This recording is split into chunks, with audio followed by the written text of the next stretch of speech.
Disaccharides क्या हैं? Disaccharides 2 sugar molecule से मिलकर बने होते हैं। इन्हें हाइड्रोलाइज्ड करने पर हमें मोनोसैकेराइड्स की 2 यूनिट्स जनरेट होती हैं। इस तरीके से हमारे डाइसैकेराइड्स होते हैं। डाइसैकेराइड्स में पहला एग्जांपल हमारा क्या था? माल्टोज। अब माल्टोज के बारे में हम डिस्कस करें उससे पहले माल्टोज के बारे में थोड़ी-सी जानकारी लेते हैं। ऑल्सो नोन एज़ मेल्टोबॉयज और माल्ट शुगर, इसे मेल्टोबॉयज और माल्ट शुगर भी बोला जाता है। It is a disaccharide formed from 2 unit of glucose. देखो जनरली समझो किस चीज़ से मिलके बना हुआ है? 2 यूनिट्स ऑफ ग्लूकोज। ग्लूकोज की 2 यूनिट्स या ग्लूकोज की 2 मॉलिक्यूल से मिलकर क्या बनाया है? माल्टोज। इसमें कौन-कौन से ग्लूकोज होते हैं? Alpha D glucose and alpha D glucose. अभी थोड़ी देर पहले मैंने समझाया था कि अल्फा क्या होता है? फर्स्ट पोजीशन पर H एंड OH की पोजीशन प्लेन पर इंटरचेंज होती रहती है। तो एक कंडीशंस में जब H की पोजीशन ऊपर होगी या OH की पोजीशन नीचे होगी या फिर OH की पोजीशन ऊपर होगी, तो किससे मिलकर बना होता है? Alpha D glucose and alpha D glucose से। अब इसके बारे में हम फर्दर डिस्कस करेंगे जब इससे रिलेटेड रिएक्शंस पढ़ेंगे।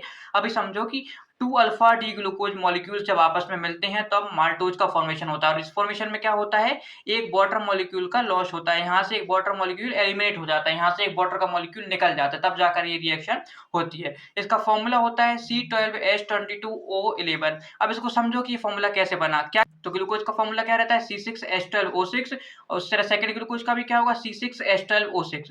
टोटल मिलके कितना बन गया? 6 और 6, C कितना हो गया हमारे पास? कार्बन हो गया 12 मॉलिक्यूल्स। हाइड्रोजन के कितने मॉलिक्यूल्स हो जाती हैं? 12 और 12 24। बट 2 मॉलिक्यूल जब वाटर निकला तो 2 मॉलिक्यूल उसमें बाहर हो गए, 2।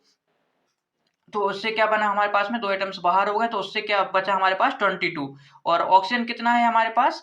6 और 6 कितना हो जाएगा? 12 हो जाएगा। बट एक कहाँ पे बाहर चला गया? वाटर के एलिमिनेट होते ही एक ऑक्सीजन का मॉलिक्यूल ऑक्सीजन का एटम बाहर चला गया, तो हमारे पास कितना बचा? O11। तो इस तरीके से इसका फॉर्मूला बनता है C12H22O11। याद करने की जरूरत नहीं है, देखो जनरली समझ आता है। जब हम स्ट्रक्चर देखेंगे तो उससे हमें समझ में आ जाएगा ये।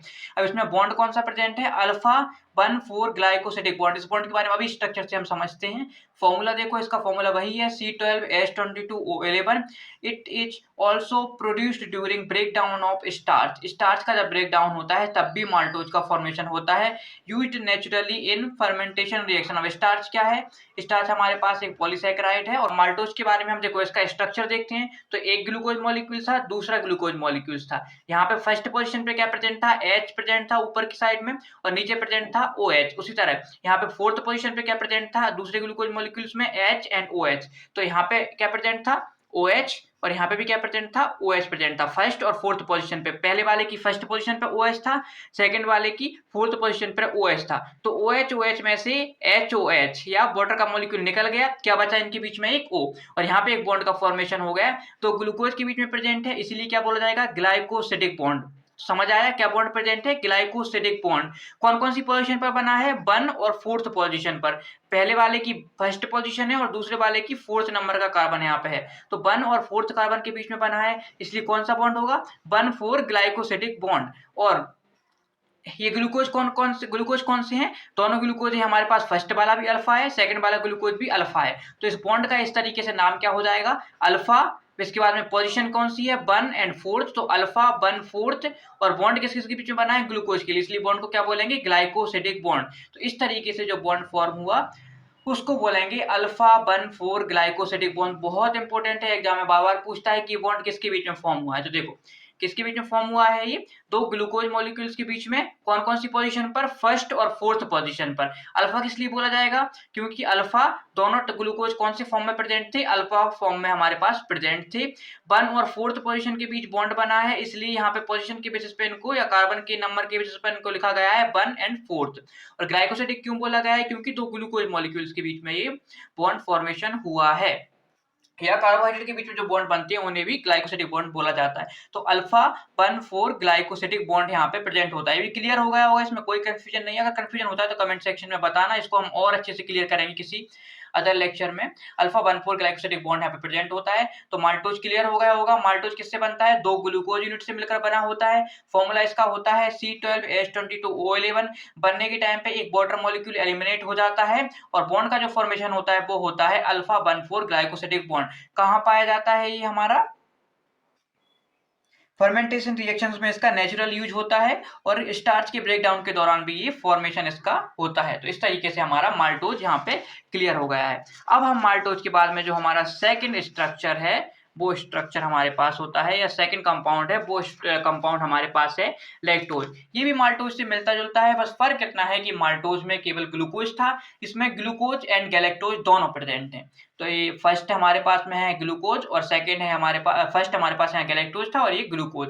तो गैलेक्टोज और ग्लूकोज मिलकर किसका फॉर्मेशन करेंगे, लैक्टोज का फॉर्मेशन करेंगे। देखो तो लैक्टोज क्या है, लैक्टोज और milk sugar is a disaccharide synthesized by galactose and glucose subunit. Lactose क्या है, मिल्क शुगर है, मिल्क में प्रेजेंट होती है, दूध में प्रेजेंट होती है। ये डाइसैकेराइड्स है, दो यूनिट से मिलकर बना होता है और दो यूनिट्स कौन कौन सी हैं, ग्लूकोज एंड गैलेक्टोज। और दोनों यूनिट्स कौन सी होती है, यहाँ पे बीटा, बीटा फॉर्म यहाँ पे प्रेजेंट है हमारे पास, बीटा ही ग्लूकोज है और बीटा ही गैलेक्टोज है। अब कैसे समझा हमने कि ये बीटा है, क्योंकि यहाँ पे फर्स्ट पोजिशन पर दोनों ग्लूकोज एंड गैलेक्टोज में फर्स्ट पोजीशन पर H और OH की पोजीशन इंटरचेंज रहती है, तो उससे हम पहचानते हैं कि ये अल्फा है या बीटा है। ठीक है, बॉन्ड के अनुसार है इसमें बीटा ग्लूकोज और बीटा गैलेक्टोज ने मिलकर क्या बना दिया, लैक्टोज का फॉर्मेशन कर दिया। फॉर्मूला सेम होगा C12H22O11। बॉन्ड इनके बीच में जो प्रेजेंट है वो है बीटा 1,4 ग्लाइकोसिडिक बॉन्ड, ये भी समझेंगे। मैनी पीपल है प्रॉब्लम विद डाइजेस्टिंग लैक्टोज, बहुत सारे लोग ऐसे होते हैं जिनमें एंजाइम डेफिशिएंसी या किसी अदर वजह से, अदर रीजन की वजह से, जो लोग अदर रीजन के कारण, अदर रीजन के रिस्पेक्ट में ये लोग क्या नहीं कर पाते हैं, लैक्टोज को डाइजेस्ट नहीं कर पाते। इसी डिसीज को बोला जाता है लैक्टोज इंटॉलरेंस। ठीक है, इनको लैक्टोज इंटॉलरेंस होता है, ये लैक्टोज को डाइजेस्ट नहीं कर पाते हैं। ठीक है, अब लैक्टोज के हम स्ट्रक्चर के बारे में बात करें तो फर्स्ट हमारे पास बीटा गैलेक्टोज है, सेकंड बीटा ग्लूकोज है। यहीं पे देखो फर्स्ट पोजीशन पर यहाँ पे HOH प्रेजेंट है, यहाँ पे फोर्थ पोजीशन पर HOH प्रेजेंट था, OH और H एक निकल गया, वाटर का मॉलिक्यूल यहाँ से एक रिमूव हो गया, वाटर के एलिमिनेट होते हैं, यहाँ पे एक बॉन्ड का फॉर्मेशन हुआ और इसी बॉन्ड को बोला जाएगा ग्लाइकोसिडिक बॉन्ड, क्योंकि ये दो ग्लूकोज या फिर दो शुगर मॉलिक्यूल्स के बीच में जो बॉन्ड बनता है उसे ग्लाइकोसिडिक बॉन्ड बोलते हैं। बार बार इसका रिविजन कर रहे हैं कि याद हो जाए। अब 1 और 4th पोजीशन पे बना है, इसलिए क्या बोलेंगे 1,4, और बीटा है दोनों, दोनों जो हमारे ग्लूकोज एंड गैलेक्टोज हैं कौन सी हैं, बीटा, बीटा टाइप की हैं, तो इसलिए क्या बोला जाएगा, बीटा। तो क्या नाम होगा इसका, बीटा 1,4 ग्लाइकोसाइडिक बॉन्ड। ठीक है, उसमें कौन सा था, माल्टोज में था अल्फा 1,4 ग्लाइकोसिडिक बॉन्ड और लैक्टोज में कौन सा है, बीटा 1,4 ग्लाइकोसिडिक बॉन्ड। देखो अगर इस तरीके से याद करोगे, नाम को नाम से समझोगे कि नाम क्यों रखा गया है, तो जल्दी याद होगा और भूलोगे भी नहीं, वरना इसमें तो जल्दी याद होगा और भूलोगे भी नहीं, वरना इसमें बहुत सारा कंफ्यूजन होता है। तो ये हमारा हो गया लैक्टोज। अब लैक्टोज के बाद हमारे पास जो थर्ड डाइसैकेराइड आता है वो आता है सुक्रोज। अब सुक्रोज बहुत कॉमन डाइसैकेराइड है, बार बार सुनने में इसका नाम आता है। तो सुक्रोज के बारे में अगर हम जाने तो सुक्रोज क्या है, sucrose basically alpha glucose plus beta fructose के कॉम्बिनेशन से बनता है। यहाँ पे देखो अलग अलग हो गया, यहाँ पे हेटेरो कंडीशंस आ गई है, अल्फा ग्लूकोज है, बीटा फ्रक्टोज है, इससे फॉर्मेशन होता है सुक्रोज का। तो सुक्रोज किससे मिलकर बना होगा, alpha glucose and beta fructose से। Table sugar found naturally in plant, इसको टेबल शुगर भी बोला जाता है क्योंकि हमारी टेबल पर प्रेजेंट होती है, किस फॉर्म में, फ्रूट्स के फॉर्म में, शुगर कैन के फॉर्म में, हनी के फॉर्म में, शुगर बीट्स के फॉर्म में, मेपल ट्री के फॉर्म में, मेपल ट्री सिरप के फॉर्म में, और अदर भी बहुत सारे फ्रूट्स हैं जिनमें हमारा सुक्रोज स्टोर्ड होता है कार्बोहाइड्रेट्स के फॉर्म में। नॉन रिड्यूसिंग शुगर है, ये देखो मोनोसैकेराइड्स और डाइसैकेराइड्स में केवल सुक्रोज ऐसा है जो नॉन रिड्यूसिंग शुगर है। ये बहुत इंपॉर्टेंट क्वेश्चन है, ध्यान रखना। केवल मोनोसैकेराइड्स और डाइसैकेराइड्स में ओनली सुक्रोज ऐसा डाइसैकेराइड्स है जो कि सुक्रोज ऐसा डाइसैकेराइड है जो नॉन रिड्यूसिंग शुगर है। इसके अलावा सभी जो हमारे पास अभी तक हमने कार्ब पढ़े हैं मोनो एंड डाइसैकेराइड, सभी कैसे होते हैं, रिड्यूसिंग शुगर होते हैं। अब नॉन रिड्यूसिंग का मतलब क्या है, sugar which does not have free aldehyde और कीटोन फंक्शनल ग्रुप, ऐसी शुगर जिसमें कि कोई भी फ्री एल्डिहाइड या कीटोन ग्रुप प्रेजेंट ना हो। बॉन्ड इसमें alpha 1 beta 2 glycosidic bond present होता है और इसका फॉर्मूला होता है C12H22O11। अब इसका स्ट्रक्चर समझने की कोशिश करते हैं। तो स्ट्रक्चर देखो, पहले क्या रहेगा, अल्फा ग्लूकोज और सेकंड था बीटा फ्रक्टोज।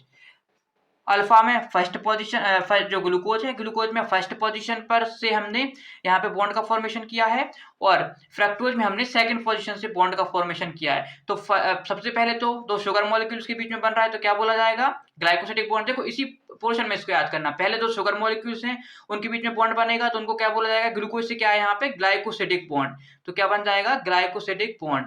इसके बाद हमारे पास में पोजीशंस कौन कौन सी हैं, 1 और सेकंड पोजीशन है, फर्स्ट और सेकंड पोजीशन, तो क्या आ जाएगा फर्स्ट एंड सेकंड। लेकिन फर्स्ट पोजीशन में फर्स्ट किसकी है, अल्फा की फर्स्ट पोजीशन और बीटा की सेकंड पोजीशन, तो नाम क्या पड़ जाएगा, alpha 1 beta 2 glycosidic bond, alpha 1 beta 2 glycosidic bond. तो ये बिल्कुल क्लियर होगा। क्या क्या हो गया हमारा अभी तक डाइसैकेराइड्स में, maltose, lactose and sucrose. Maltose क्या था हमारे पास, तो माल्टोज भी एक डाइसैकेराइड है जो कि ग्लूकोज, अल्फा ग्लूकोज और अल्फा ग्लूकोज से मिलकर बना होता है।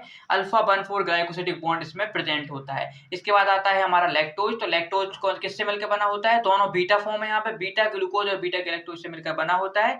बीटा 1,4 ग्लाइकोसिडिक बॉन्ड इसमें प्रेजेंट होता है। और थर्ड आता है सुक्रोज जो कि टेबल शुगर भी है हमारे पास, फ्रूट्स में प्रेजेंट है और इसमें किससे मिलकर बना है? अल्फा ग्लूकोज और बीटा फ्रक्टोज से, और बॉन्ड है हमारा alpha 1 beta 2 glycosidic bond.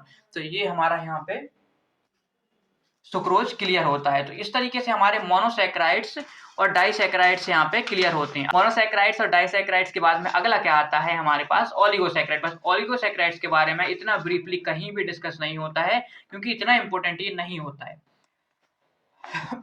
Sorry. तो अब हम जाएंगे सीधा पॉलीसैकेराइड्स के बारे में। तो पॉलीसैकेराइड्स क्या है? Polysaccharides are basically these are the sugars which yield more than 10 molecules of monosaccharides on hydrolysis। ये कैसे मॉलिक्यूल्स हैं जो more than 10 मोनोमर यूनिट्स को या मोनोसैकेराइड्स को जनरेट करते हैं हाइड्रोलिसिस पर। They can be further classified into classification, हम पहले भी पढ़ चुके हैं पर एक बार और डिस्कस कर लेते हैं ताकि अच्छे से याद हो जाए।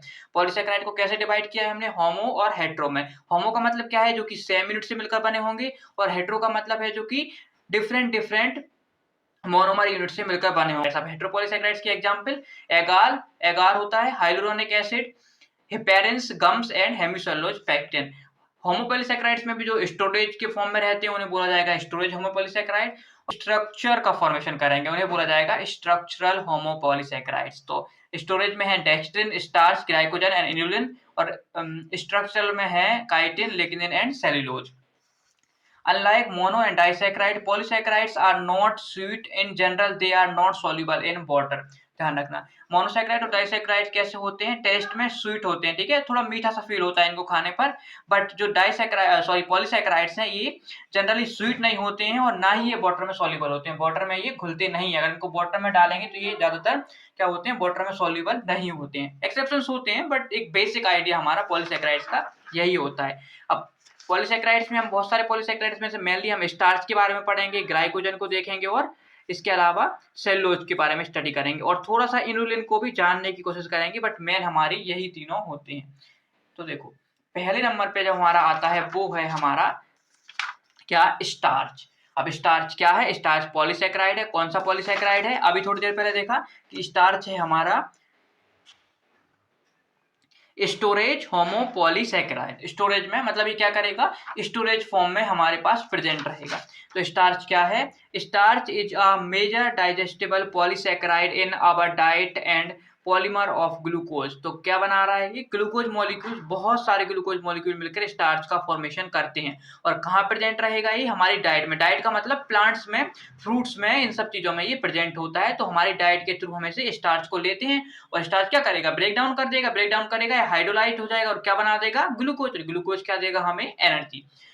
तो starch is a storage form of carbohydrate in plants. Plants में कार्बोहाइड्रेट का स्टोरेज फॉर्म है। कार्बोहाइड्रेट को प्लांट स्टार्च के फॉर्म में स्टोर करके रखते हैं। It is a white odourless and tasteless powder that is insoluble in cold water and alcohol. कैसा है? व्हाइट कलर का, सफेद कलर का, ऑर्डरलेस। ऑर्डरलेस मतलब जिसकी स्मेल नहीं आती है, टेस्टलेस जिसका कोई टेस्ट नहीं होता है, पाउडर के फॉर्म में रहता है, जो कि वाटर में, ठंडे पानी में और अल्कोहल में, अल्कोहल का मतलब तो जानते ही होंगे, आजकल सब लोग जानते हैं अल्कोहल को, तो अल्कोहल में ये सॉल्युबल नहीं होता है, ठीक है, इनसॉल्युबल है। अगर हॉट वाटर में डालेंगे तो फिर भी ये थोड़ी बहुत सॉल्युबिलिटी इसकी होती है, बट कोल्ड वाटर में तो ये बिल्कुल सॉल्युबल नहीं है। अब टू टाइप्स के प्लांट स्टार्च होते हैं हमारे पास, एमाइलोज एंड एमाइलोपेक्टिन। दो टाइप में स्टार्च हमारे पास प्रेजेंट होते हैं। Amylose is a straight chain polymer of glucose unit and amylopectin is a branch chain polymer of glucose units. तो एमाइलोज क्या है? एमाइलोज में ग्लूकोज, देखो है तो ये स्टार्च क्या? ग्लूकोज का ही पॉलीमर, मतलब इसमें ग्लूकोज मॉलिक्यूल्स आपस में जुड़ गए हैं, ढेर सारे ग्लूकोज आपस में जुड़ के स्टार्च बना रहे हैं। तो अगर स्टार्च में क्या होगा? जब ग्लूकोज मॉलिक्यूल एक सीधी लाइन में आपस में जुड़ेंगे, इसमें कहीं पे क्रॉस लाइनिंग नहीं हो रही है, कहीं क्रॉस ब्रांच नहीं बन रही है, यहाँ पे एक सीधी, जैसे माला होती है हमारी, एक स्ट्रेट लाइन में एक माला ले ली हमने, ठीक है, तो ये क्या हो जाएगा हमारे पास में? एक एमाइलोज फॉर्म में स्टार्च प्रेजेंट होगा, ये सीधी लाइन के फॉर्म में, यहाँ पे कोई ब्रांचिंग नहीं हो रही है। बट अगर क्या हो, यहाँ पे अगर ब्रांचिंग फॉर्मेशन हो जाए, स्ट्रेट लाइन तो थी बट जगह जगह से यहाँ पे ब्रांचिंग हो गई, अदर ग्लूकोज मॉलिक्यूल्स ने भी यहाँ पे जुड़कर ब्रांचिंग कर ली है, तो इस ब्रांचिंग स्ट्रक्चर को क्या बोला जाएगा, एमाइलोपेक्टिन। जैसे एक पेड़ की डाली होती है उसमें डिफरेंट डिफरेंट ब्रांचेस फूटती हैं, उसी तरीके से एमाइलोपेक्टिन होता है। तो एमाइलोज एक स्ट्रेट चेन स्ट्रक्चर है और एमाइलोपेक्टिन कैसा है, एक ब्रांच्ड चेन स्ट्रक्चर है, इसमें ब्रांच का फॉर्मेशन हो चुका है। अब बात करते हैं इसमें बॉन्ड कौन कौन से रहेंगे। तो एमाइलोज में कौन सा रहेगा, देखो ग्लूकोज आपस में जुड़ते हैं तो कौन सा बॉन्ड बनता है, अभी पढ़ा था ग्लूकोज में बनता है ग्लाइकोसिडिक बॉन्ड, और कौन सी पोजीशन पर बनता है, 1 और 4th पोजीशन पर, तो अल्फा 1 4 ग्लाइकोसिडिक बॉन्ड एमाइलोज में प्रेजेंट होगा। लेकिन यहाँ पे क्या हुआ, देखो एमाइलोपेक्टिन में क्या हुआ, ऑलरेडी जब ये सीधी लाइन बन रही थी उस टाइम पर अल्फा 1 4 ग्लाइकोसिडिक बॉन्ड तो बन गया, तो अब 1 और 4th पोजीशन तो खाली बची नहीं है हमारे पास में, तो यहाँ पे क्या होगा, जो 6th पोजीशन है वहां पर भी एक बॉन्ड का फॉर्मेशन होगा। देखो यहाँ इन दोनों के बीच में, ये दोनों है जो एक स्ट्रेट चेन में है, यहाँ तो 1 4 पोजीशन पे बॉन्ड बन गया, बट यहाँ पे जो ब्रांचिंग हुई है यहाँ पे कौन सा बॉन्ड बनेगा, 1 6 बॉन्ड। यहाँ पे बॉन्ड था 1 4 बॉन्ड और ब्रांचिंग पे कौन सा बॉन्ड होगा, 1 6 बॉन्ड। तो इस तरीके से दो टाइप के बॉन्ड यहाँ पे प्रेजेंट होंगे। ब्रांच स्ट्रेट चेन में कौन सा प्रेजेंट होगा, अल्फा 1 4 ग्लाइकोसिडिक लिंकेज, और जो हमारे पास ब्रांच स्ट्रक्चर है वहां से कौन सा बॉन्ड प्रेजेंट होगा, अल्फा 1 6 ग्लाइकोसिडिक लिंकेज। तो ये यहाँ पे ये स्ट्रक्चर को यहाँ पे कौन से बॉन्ड प्रेजेंट है, पूरी सीधी लाइन में, और इन वाली सीधी लाइंस में भी कौन से प्रेजेंट है, अल्फा 1 4 ग्लाइकोसिडिक लिंकेज। लेकिन यहाँ पे जो जुड़ रहा है, यहाँ पे जो ब्रांच यहाँ से फूटी हुई है, ब्रांच यहाँ से निकली है, वहां पे कौन सा बॉन्ड प्रेजेंट होगा, alpha 1 4 glycosidic bond, alpha 1 6 glycosidic bond वहां पे प्रेजेंट होगा। अब amylose content in starch is about 20%। जो एमाइलोज है ये 20% प्रेजेंट होता है किसी भी स्टार्च में, दोनों से ही मिलकर बना होता है, एक सिंगल यूनिट नहीं है, दोनों टाइप का यहाँ पे प्रेजेंट होता है।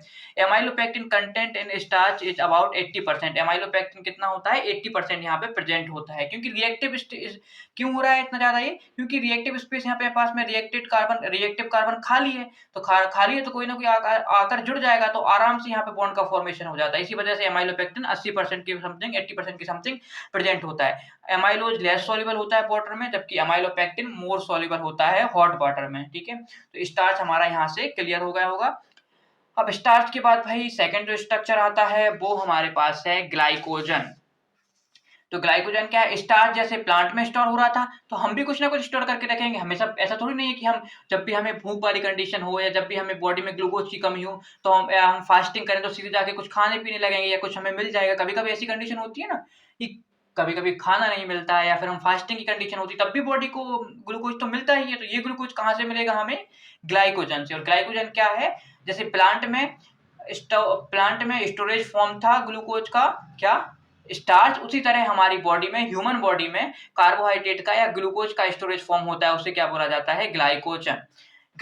तो ग्लाइकोजन के बारे में देखते हैं। Glycogen is a multi branched polysaccharide of glucose. Glycogen क्या है, मल्टी ब्रांच, मतलब जिसमें एक से ज्यादा ब्रांच प्रेजेंट है, पॉलीसैकेराइड है ग्लूकोज का, that serves as a form of energy stored in the animals, fungi and some bacteria. Animals में, फंक्स में और बैक्टीरिया में ये एनर्जी के स्टोर्ड फॉर्म की तरह काम करता है। अब एनर्जी का स्टोर्ड फॉर्म समझ गए वो कैसा होता है, जैसे कि हमें डायरेक्ट लाइट चाहिए तो हम कैसे ले लेते हैं, बिजली की मदद से ले लेते हैं। जैसे हमारे पास इलेक्ट्रिसिटी आई, उससे हमने डायरेक्ट करंट ले लिया। लेकिन जब हमें किसी कंडीशन में हमारे पास में लाइट प्रेजेंट ना हो तो हम क्या करते हैं, बैटरी में स्टोर करके रख लेते हैं। तो ग्लाइकोजन बेसिकली जैसे बैटरी में एक स्टोर्ड एनर्जी होती है, उसी फॉर्म में ये ग्लाइकोजन होता है। और हमारा ग्लूकोज क्या है, एक डायरेक्ट लाइट का फॉर्म है, ठीक है, डायरेक्ट इलेक्ट्रिसिटी का फॉर्म है। तो इस तरीके से हमें ये समझना होगा कि ग्लाइकोजन स्टोर्ड फॉर्म है ग्लूकोज का बॉडी में।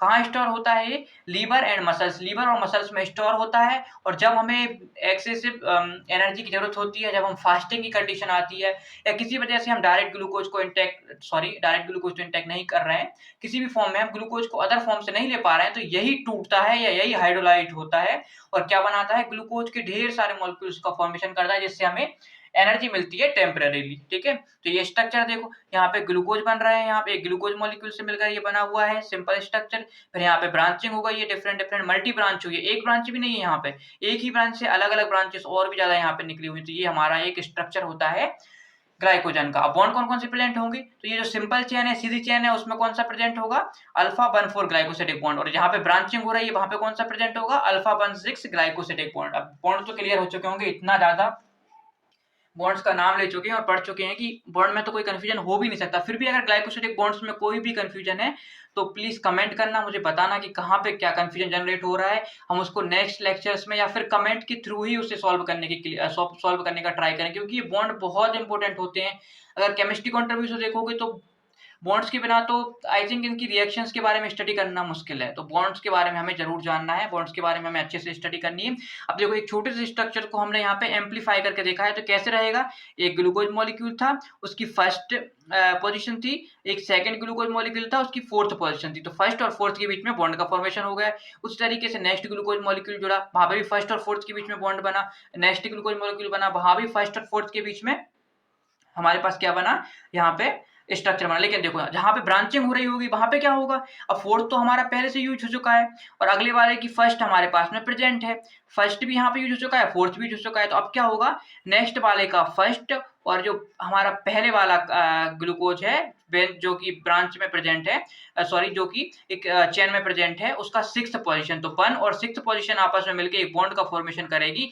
यही बॉन्ड होता है अल्फा 1,6 ग्लाइकोसिडिक बॉन्ड, क्योंकि यहाँ पे हमारे पास 1 और 4th पोजीशन दोनों के दोनों यूज हो चुकी थी। यहाँ पे हमारे पास कौन सी पोजीशन थी, केवल 6th पोजीशन खाली थी। तो 6th पोजीशन पे हमारा जो कार्बन था उसने यहाँ पे बॉन्ड का फॉर्मेशन किया अगले कार्बन की फर्स्ट पोजीशन वाले कार्बन के साथ में। तो इस बॉन्ड को बोला जाएगा अल्फा 1,6 ग्लाइकोसिडिक बॉन्ड। तो ग्लाइकोजन भी यहाँ पे क्लियर हो चुका होगा। ग्लाइकोजन बॉडी में स्टोर्ड फॉर्म होता है ग्लूकोज का, जो कि हमें जब एनर्जी की नीड होती है तो ग्लूकोज में कन्वर्ट होता है और हमें एनर्जी प्रोवाइड करता है। जैसे प्लांट में क्या था, स्टार्च था। अब थर्ड चीज जो हमारे पास आती है वो आती है सेल्यूलोज। पॉलीसेकेराइड में थर्ड पॉलीसेकेराइड कौन सा है, cellulose. Cellulose is a complex carbohydrate consisting 3000 और मोर ग्लूकोज यूनिट। देखो कितना बड़ा स्ट्रक्चर है, 3000 से ऊपर इसमें ग्लूकोज की यूनिट्स मिली हुई हैं। सारे ग्लूकोज के स्ट्रक्चर थे यहाँ पे, ठीक है। ग्लाइकोजन भी ग्लूकोज से बना है, स्टार्च भी ग्लूकोज का है और सेल्यूलोज भी ग्लूकोज का है, बस अलग अलग है। स्टार्च कहाँ था, प्लांट्स में। ग्लाइकोजन कहाँ पे है, ह्यूमन बॉडी या फंक्स में स्टोर्ड हो रहा है, मसल्स में या लीवर में। और सेल्यूलोज हमारे पास में ये भी प्लांट्स वाला स्ट्रक्चर, प्लांट वाला कंपाउंड है। तो cellulose is a complex carbohydrate consisting 3000 और more glucose unit. Is the most abundant organic compound on earth and it is an structural component of primary cell wall of plant. देखो ये क्या होता है, जो प्लांट होती है उनकी प्राइमरी सेल वॉल का स्ट्रक्चर होता है। अब प्लांट्स देखो, यूनिवर्स में सबसे ज्यादा प्रेजेंट क्या है हमारे पास में, डिफरेंट टाइप के प्लांट्स प्रेजेंट है। तो यूनिवर्स में सबसे ज्यादा प्लांट्स प्रेजेंट है और प्लांट्स की सेल वॉल में क्या प्रेजेंट है हमारे पास, सेल्यूलोज प्रेजेंट है। तो इसका मतलब क्या है, पूरे यूनिवर्स में सबसे ज्यादा पाया जाने वाला पॉलीसेकेराइड्स या ऑर्गेनिक कंपाउंड कौन सा होगा हमारा, पूरे यूनिवर्स में, सॉरी पूरे अर्थ पे सबसे ज्यादा पाया जाने वाला ऑर्गेनिक कंपाउंड कौन सा होगा हमारा, सेल्यूलोज। सेल्यूलोज क्या है, it is the most abundant organic compound on earth. Earth पे पाया जाने वाला, सबसे ज्यादा मात्रा में पाया जाने वाला एक ऑर्गेनिक कंपाउंड है। ऑर्गेनिक कंपाउंड मतलब जिसमें कार्बन प्रेजेंट हो। And structural component of primary cell wall of plants, क्या है हमारा, स्ट्रक्चरल कंपोनेंट है primary cell wall of plants का। प्लांट्स में प्राइमरी सेल वॉल के फॉर्मेशन में हेल्प करता है। इनडाइजेस्टिबल बाय ह्यूमंस, हम इसे डाइजेस्ट नहीं कर सकते हैं। ये देखो डाइजेशन वाला प्रोसेस एक अदर मैकेनिज्म में आता है, ये बहुत बड़ी प्रोसेस, इसको हम डाइजेशन एंड एब्जॉर्प्शन वाले लेक्चर में स्टडी करेंगे। तो ये हमारा हो गया सेल्यूलोज। अब देखो ये इंपोर्टेंट सारे हमने पॉलीसेकेराइड कवर कर लिए, लेकिन इनुलिन, काइटिन और लिग्निन के बारे में भी कुछ हम देख लेते हैं। तो बेसिकली इनुलिन क्या है, inulin is a polysaccharide made up of fructose. Inulin क्या है, ये सभी अब तक किसके थे, ग्लूकोज के थे। अभी आ जाएगा हमारा इनुलिन, ये किसका बन जाएगा, फ्रक्टोज का। Inulin is a polysaccharide made up of fructose units, mostly found in roots and rhizomes of plant. कहाँ पाया जाता है, रूट्स में और राइजोम्स में मिलता है प्लांट्स की, ठीक है। और ये कैसा है, पॉलीसेकेराइड है फ्रक्टोज का। तो ये भी प्लांट में पाया जाता है, नॉन डाइजेस्टिबल, ये भी हम डाइजेस्ट नहीं कर सकते। डाइजेस्ट करना तो छोड़ो, इसके साथ तो किडनी के साथ भी एक मजेदार चीज होती है इसमें, कि जो हमारी किडनी है, नेफ्रॉन्स हैं, वो ना तो इसको रीअब्जॉर्ब करते हैं, ना ही इसका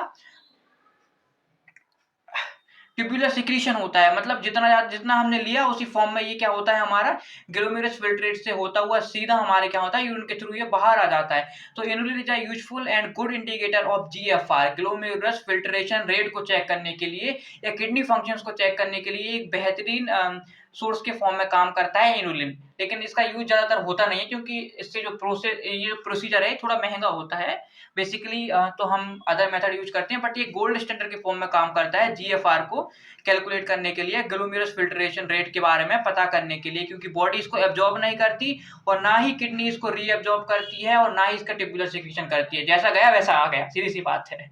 तो किडनी कितना फंक्शन कर रही है इसको जानने के लिए हम इनुलिन का एक टेस्ट करते हैं, ये अदर प्रोसेस को बाद में जानेंगे कभी। अब काइटिन के बारे में देखते हैं। Chitin is a structural polysaccharide of glucose. Chitin क्या है? स्ट्रक्चरल पॉलीसेकेराइड, जो कि स्ट्रक्चर का फॉर्मेशन करता है और किसका? ग्लूकोज का। Made up of N acetyl amine, N acetyl glucosamine. N acetyl glucosamine ये भी ग्लूकोज का एक फॉर्म है, एक एमीन है ग्लूकोज का बेसिकली। एन एसिटाइल, थोड़ा सा ग्लूकोज को मॉडिफाइड करके एन एसिटाइल ग्लूकोसामीन बना दिया। तो किससे मिलकर बना होता है chitin? N acetyl glucosamine. Present in cell wall of fungus, insect and crustaceans. ठीक है, ये इंपॉर्टेंट क्वेश्चन है एनसीईआरटी बेसिस पर भी और नीट के बेसिस पर भी कि कहां प्रेजेंट होता है ये एन एसिटाइल ग्लूकोसामीन या काइटिन, कहां प्रेजेंट होता है हमारे पास? Cell wall of fungus, insects and crustaceans, इनकी सेल वॉल में ये प्रेजेंट होता है। सेकंड मोस्ट एविडेंट पॉलीसैकेराइड्स है नेचर में। नेचर में सबसे नेचर में पाया जाने वाला सेकंड नंबर का सबसे सेकंड मोस्ट एविडेंट पॉलीसैकेराइड है। फर्स्ट पे क्या था हमारे पास? फर्स्ट पे हमारे पास था सेल्यूलोज और सेकंड पे क्या है? काइटिन। तो इस तरह थर्ड आता है हमारे पास लिग्निन। देखो उस तरह इनुलिन होता है ना, इनुलिन भी हमारे पास में सेकंड मोस्ट स्टोर्ड फॉर्म है, क्या बोलते हैं इसका, कार्बोहाइड्रेट्स का, मतलब सबसे ज्यादा सेकंड नंबर पर पाया जाने वाला स्टोरेज फॉर्म है इनुलिन। अब बात करते हैं लिग्निन की। तो lignin is a complex polysaccharide that is key structural material in the support tissue of most plant. Lignin क्या है? कॉम्प्लेक्स पॉलीसेकेराइड है जो कि की स्ट्रक्चर मटेरियल है, सपोर्ट करता है टिश्यूज को प्लांट्स में। ठीक है, प्लांट्स में ट्रांसपोर्ट में हेल्प करता है, इसके अलावा स्ट्रक्चरल फॉर्मेशन में भी ये हेल्प करता है।